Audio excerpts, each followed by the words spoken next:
Chapter 6.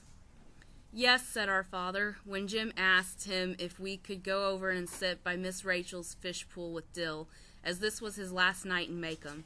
Tell him so long for me, and we'll see him next summer. We leaped over the low wall that separated Miss Rachel's yard from our driveway. Jim whistled Bob White, and Dill answered in the darkness. Not a breath blowing, said Jim. Look yonder. He pointed to the east. A gigantic moon was rising behind Miss Maudie's pecan trees.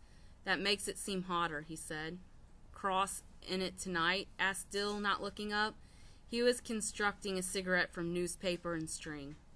No, just the lady. Don't light that thing, Dill. You'll stink up this whole end of town. There was a lady in the moon in Macomb. She sat at a dresser combing her hair. We're going to miss you, boy, I said. Reckon we better watch for Mr. Avery. Mr. Avery boarded across the street from Miss Henry Lafayette DeBose's house. Beside making change in the collection plate every Sunday, Mr. Avery sat on the porch every night until 9 o'clock and sneezed. One evening we were privileged to witness a performance by him which seemed to have been his positively last, for he never did it again so long as we watched. Jim and I were leaving Miss Rachel's front steps one night when Dill stopped us. Golly, look yonder. He pointed across the street. At first we saw nothing but a kudzu-covered front porch, but a closer inspection revealed an arc of water descending from the leaves and splashing in the yellow circle of the street light, some 10 feet from source to earth, it seemed to us. Jim said Mr. Avery misfigured. Dill said he must drink a gallon a day, and the ensuing contest to determine relative distances and respective prowess only made me feel left out again, and I was untalented in this area. Dill stretched, yawned, and said altogether too casually, I know what, let's go for a walk. He sounded fishy to me. Nobody in Macomb just went for a walk. Where to, Dill? Dill jerked his head in a southerly direction. Jim said, okay. When I protested, he said sweetly, you don't have to come along, Angel May. You don't have to go, remember? Jim was not one to dwell on past defeats. It seemed the only message he got from Atticus was insight into the art of cross-examination. Scout, we ain't gonna do anything. We're just going to the street light and back. We strolled silently down the sidewalk, listening to porch swings creaking with the weight of the neighborhood, listening to the soft night murmurs of the grown people on our street. Occasionally we heard Miss Stephanie Crawford laugh. Well, said Dill. Well, said Dill. Okay, said Jim. Why don't you go home, Scout? What are you gonna do? Dill and Jim were simply going to peep in the window with the loose shutter to see if they could get a look at Boo Radley, and if I didn't want to go with them, I could go straight home and keep my fat, flopping mouth shut. That was all. But what in the Sam Holy Hill did you wait till tonight? Because Atticus...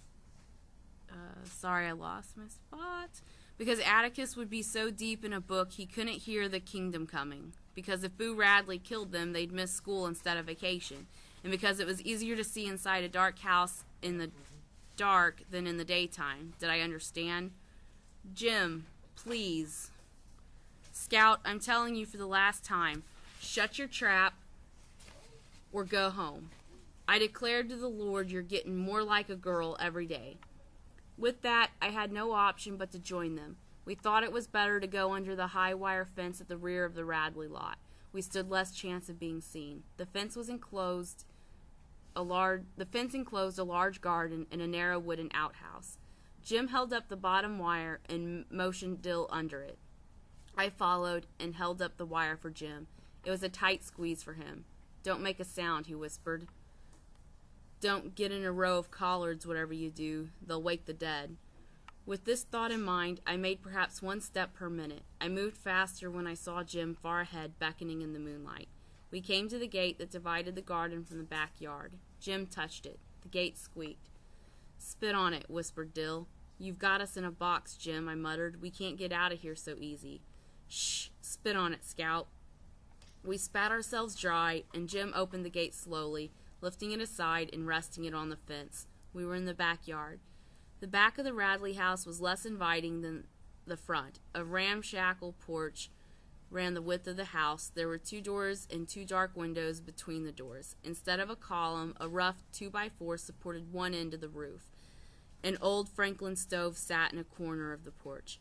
Above it, a hat rack mirror caught the moon and shone eerily. Said Jim softly, lifting his foot. "Smatter. Chickens," he breathed.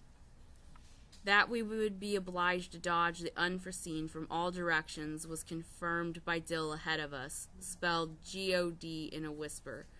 We crept to the side of the house, around to the window with the hanging shutter. The sill was several inches taller than Jim.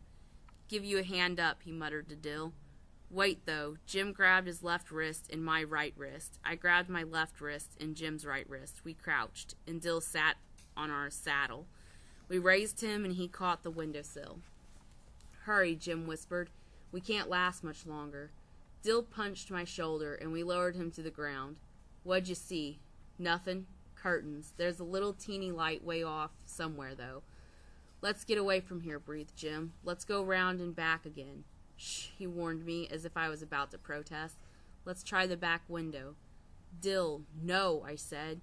Dill stopped and let Jim go ahead. When Jim put his foot on the bottom step, the step squeaked. He stood still, then tried his weight by degrees. The step was silent. Jim skipped 2 steps, put his foot on the porch, heaved himself to it, and teetered a long moment.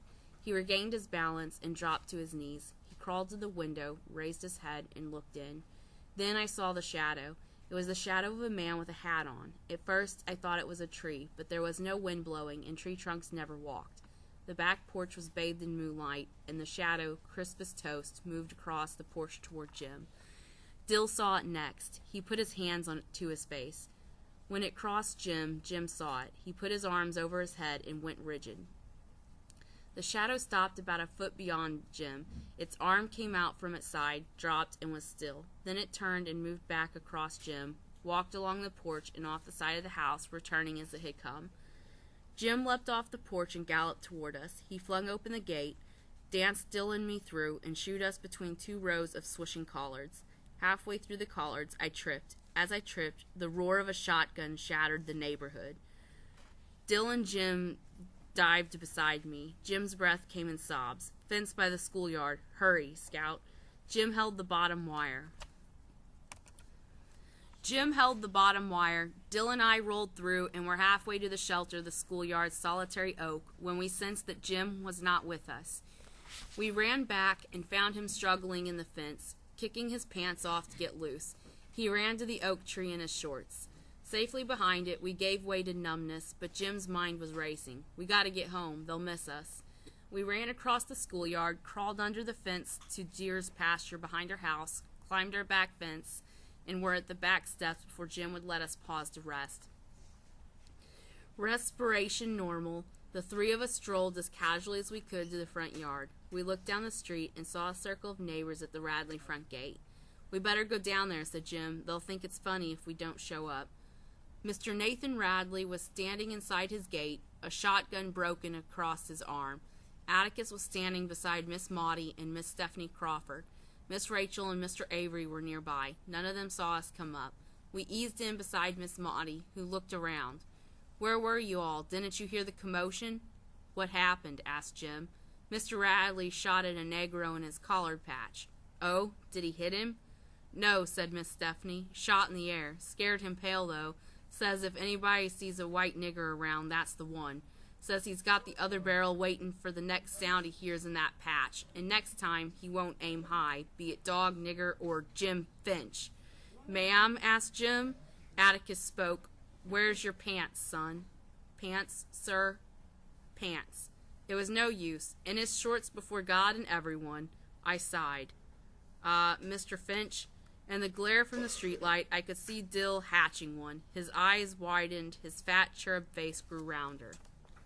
"What is it, Dill?" asked Atticus. I won him from him, sir," he said vaguely. "Won them? How?" Dill's hand sought the back of his head. We brought it forward and across his forehead. "We were playing strip poker up yonder by the fish pool," he said. Jim and I relaxed. The neighbors seemed satisfied. They all stiffened. But what was strip poker? We had no chance to find out. Miss Rachel went off like the town fire siren. Dude, Jesus, Dill Harris gambling by my fishing pool. I'll strip poker you, sir. Atticus saved Dill from immediate dismemberment. Just a minute, Miss Rachel, he said. I've never heard of him doing that before. Were you all playing cards?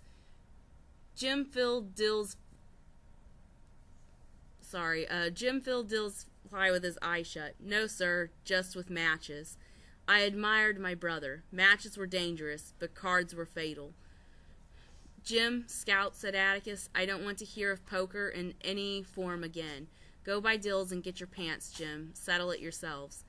Don't worry, Dill, said Jim, as we trotted up the sidewalk. She ain't gonna get you. He'll talk her out of it. That was fast thinking, son. Listen, you hear? We stopped and heard Atticus' voice. Not serious. They all go through it, Miss Rachel. Dill was comforted, but Jim and I weren't. There was the problem of Jim showing up some pants in the morning.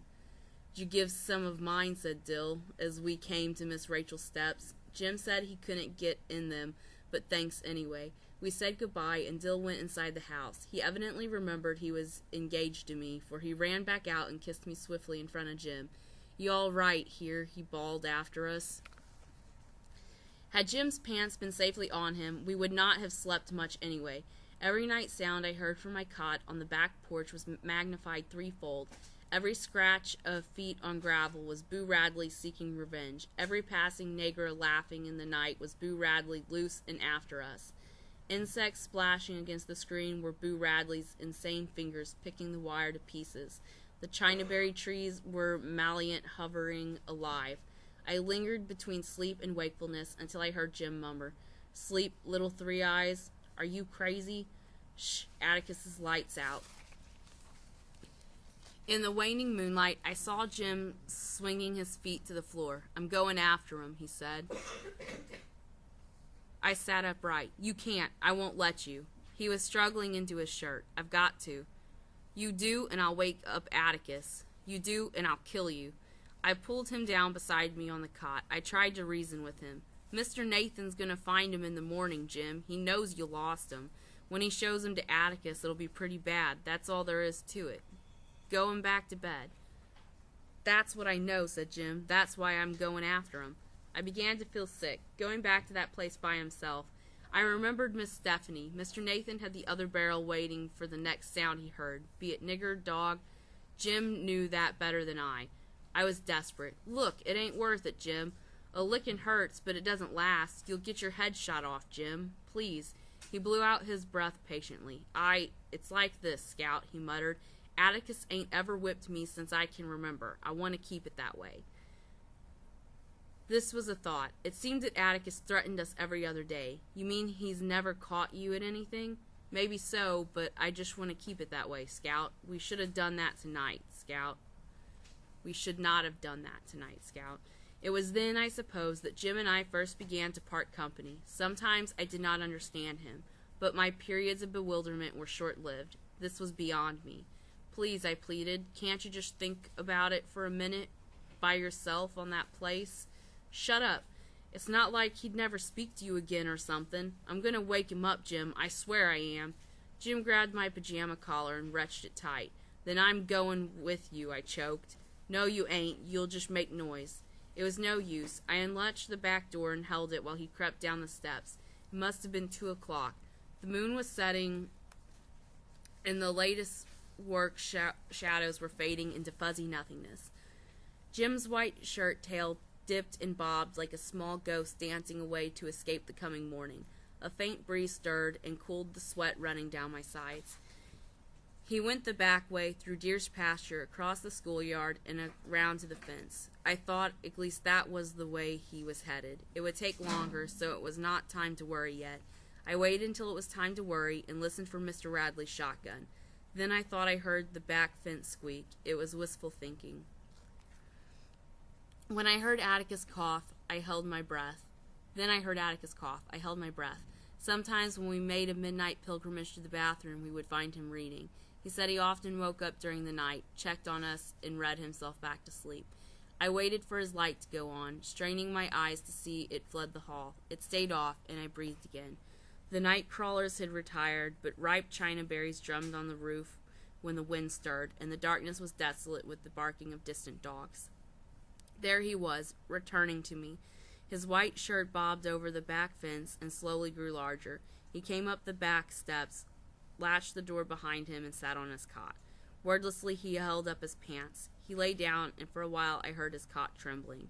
Soon he was still. I did not hear him stir again.